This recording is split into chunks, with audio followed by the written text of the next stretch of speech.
Hey, what's up everyone? In today's T-Day episode, I'll be doing a reel review for you guys. I'll be reviewing these two reels right here. This is the Creed X 2000 and the Creed GT 3000. You guys may have seen a video that I have released earlier this year where I was excited because I ordered these reels last year and I was on a super duper extremely back order line. I did not get these reels until late winter, early spring. Now that I have used these reels for an entire season, I'd like to share with you my experience so that you guys could make a decision whether you guys want to buy this reel or not. So let's get to it. So I won't go into too much details about these reels because this is not a overview slash unboxing. It's primarily just a review. So with that said, I'm just gonna talk about this guy right here right now. This is the Creed GT and this is Creed X. They were the only spinning reels that Dirt Team Fishing released. Right now they're in the process and releasing newer spinning reels. But at the time, Creed GT was their highest end spinning reel. This is marketed at $89.99. This is the X, which is their middle end, which is at $69.99. And they're actually the lowest end Creed is the Creed K, which I do not have today. So let's just skip that. What I like about this reel, and only specific this reel, is that it is super duper light. Take a look at these two sides right here. This is a size 3000 again, the GT. The X is a size 2000. You guys can see the size difference between the two. All right. This guy I feel like it's actually lighter than the size 2000, which is completely amazing. Actually, this is not true. The 3000 GT is 8.5 ounce, while the 2000 X is 8 ounce. I guess my right hand is a lot stronger than my left. What I love about having a super light reel is that I can fish a lot longer, especially when I do drop shot fishing, when I have the same arm motion the entire time until I get that bite. That can really stress out your arm. So having a light reel and a light rod was something I was in the market for, and this basically solved that problem because my older reels around this price were a lot heavier. For the Creed X, there was nothing that really got my eye other than the fact that these reels were actually made almost very similar other than the materials. As you guys can see, everything is shaped the same way. The line management system, the fat bail system right there are the same thing. I feel that these reels are really great in its power. Although I have not caught any substantial size fish, I think the biggest fish I've caught on this one so far is probably 3.5.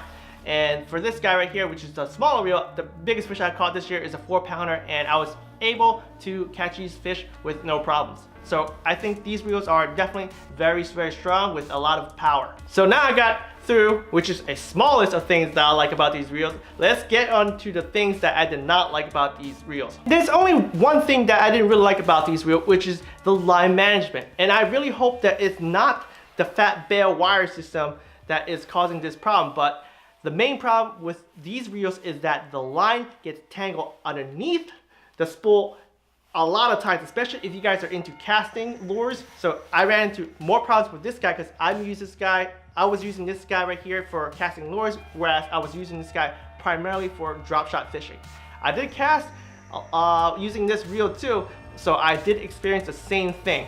And when the line actually gets caught underneath this spool right here, you have to twist this whole thing off, untangle everything, and if the line actually got stuck within the drive system itself, you're gonna have to snap some line. Some of the times where the line gets so tangled up that it gets crimped up and everything like that, and you have to cut line anyway, and that was a lot of wasted line. For my Creed X, the 2000, I think I re-spooled this thing 3 times this year. 3 times. That's a lot of line that I lost this year. Not only that you waste time and you lose line, check this out.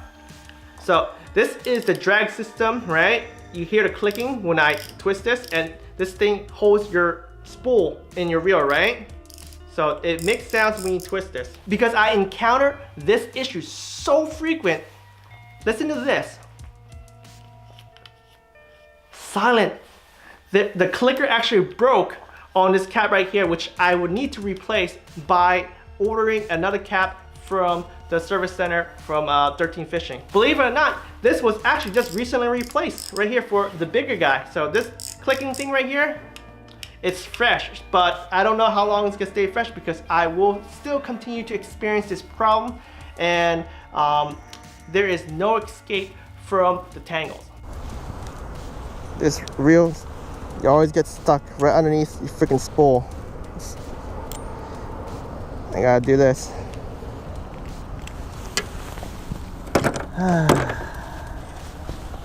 It's a pain. Such a pain, guys. I'm really not sure what is causing this, but they have this called fat wire bail system right here that is supposed to improve line management.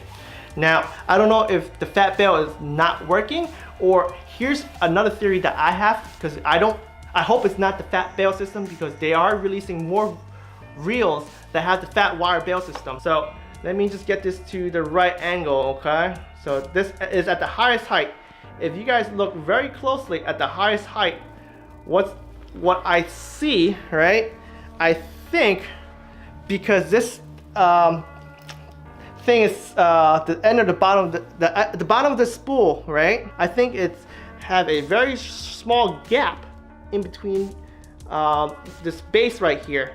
So I think what's happening is when I cast my lure and I have a little slack right here and I'm reeling it in and it creates a little loop, that loop gets shoved underneath here, and when this thing spins a couple times, then you have a nightmare. I even tried, you know, changing to free spool so I could go backwards and try to untangle everything. That still does not work. There is no escape. You have to unscrew the cap and then untangle everything and recap the whole thing all together. Waste of time, waste of line, waste of money. I guess there's one thing that I've been doing a lot recently in an attempt to reduce the amount of tangling, which is every single time you gotta close the bail by yourself, right? You have to tighten the line just a little bit, make sure it's snug. When you start retrieving the first couple rounds, make sure everything is nice and tight and that it's actually wrapping around the spool. But that does not solve when I have to yo-yo my lures. A lot of times when I yo-yo my lures, it creates a huge slack. Sometimes when I set the hook and the lure flies behind me and it has a lot of slack, that's a lot of problems. So I have to hold on to the line on my rod and actually spool the whole thing back on together until it's tight again. If not, I'll run into the risk of getting that line tangled right back underneath this spool. So with that problem, I do not recommend you guys buying this reel. I mean, I love 13 Fishing stuff, guys. I love their rods, I love the bait caster, but I cannot recommend the Creed to anyone who is into the market of buying a new spinning reel. I know they're going to be releasing other reels soon, and I noticed that they do have the fat wire bail system. I hope that is not the case. I will definitely continue to buy the products and test it out, and I'll test it out for you guys. If you guys are interested in hearing the results of that when those reels get released, leave me some comments below, because I'd love to share with you guys whether maybe the fat bail system is the issue, or maybe the way that the reel is designed itself is getting the line caught underneath the bottom. At this time, I don't know what's causing it. All I know is that I have these two reels right now and it's giving me a lot of headaches. If you guys have this reel, throw it in the trash. No, just kidding. Don't ever throw anything in the trash. I mean, it's not that bad. Like I said, there are ways to reduce the amount of line getting tangled underneath the spool itself. So, you know, I have it, so I'm gonna continue using it. I just hope that it's not gonna cause any issues when I'm out there trying to catch a fish of a lifetime. Black Friday is coming, the holiday is coming, there's gonna be a lot of stuff on sale, so I'm definitely gonna be in the market to replace some of these reels so that I do not miss a fish of my lifetime. So when you guys are out there buying stuff, I definitely, once again, do not recommend these reels here. I really hope you guys have enjoyed this video and this review. If you guys want to see more reviews, make sure to give me a like and leave me some feedback below on what you'd like to see. If this is the first time watching my videos, don't forget to hit the subscribe button to support me in doing what I like, which is creating videos of fishing as well as some useful information for you guys to become better anglers. Until next time, guys, tight lines.